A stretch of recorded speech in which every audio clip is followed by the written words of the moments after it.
మీరు ఒక educated person, ఒక సాఫ్ట్‌వేర్ పర్సన్ అయ్యుండి, ఈ డివోషనల్ రావడానికి రీజన్ ఏంటి?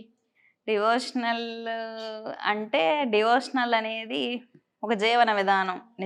నిజానికి చెప్పాలంటే డివోషనల్ అనేది మనం ఎలా ఉండాలి, ఎలా ఉండకూడదు అని చెప్పేదన్నమాట. అది ఒక సెపరేట్ సబ్జెక్ట్ కాదు.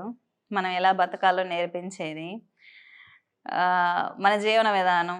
ఎడ్యుకేషన్ అనేది జ్ఞానాన్ని ఇస్తుంది. జ్ఞానాన్ని, మోక్షాన్ని 2 ఎలా బతకటానికి ఒక ఆధారాన్ని ఇస్తుంది. ఎలా ఉండాలి, ఎలా ఉండకూడదు, ఎలా బతకాలి, మనిషి మోక్షాన్ని ఎలా పొందాలి అనేది నేర్పించేది ఇదన్నమాట. మన సంస్కృతి, సాంప్రదాయం, మన మోక్షం పొందే స్థితి, వీటిని వివరించేదే మన హిందూ ధర్మం, సనాతన ధర్మం అని అంటారు. మామూలుగా మా తాతలు తాంత్రికులు, వామాచార తాంత్రికులు అన్నమాట. మా కులదేవత భద్రకాళి.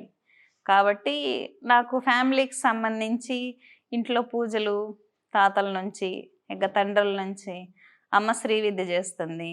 ఇంకా ఆ విధంగా మాకు అలా ఆచారాలు ఫ్యామిలీకి సంబంధించి, అంటే మనం ఒక పద్ధతిలో పెరుగుతాం కదా, ఇంకా అది అలా వచ్చింది, తాతల నుంచి వచ్చిందన్నమాట మనకి. మిడిల్‌లో చేంజ్ అయిన, కన్వర్ట్ అయిన పర్సనేనా?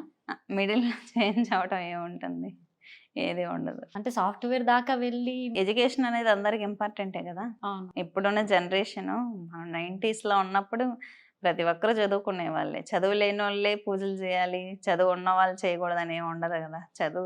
చదువు అనేది మనకు అవసరం. మనం పుడతానే 5 ఇయర్స్ వస్తానే స్కూల్లో వేస్తారు.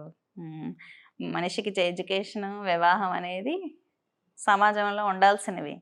ఇది వదులుకొని పూజలు చేయండి అని చెప్పి ఎవరు చెప్పరు. మన గురువైనా కూడా మనకు చెప్పరు. నువ్వు అన్నీ వదిలేసుకో నాన్న, నువ్వు పూజలు చేసుకుంటూ దేవుడి ముందుకు వచ్చా అని ఎవ్వరు చెప్పరు.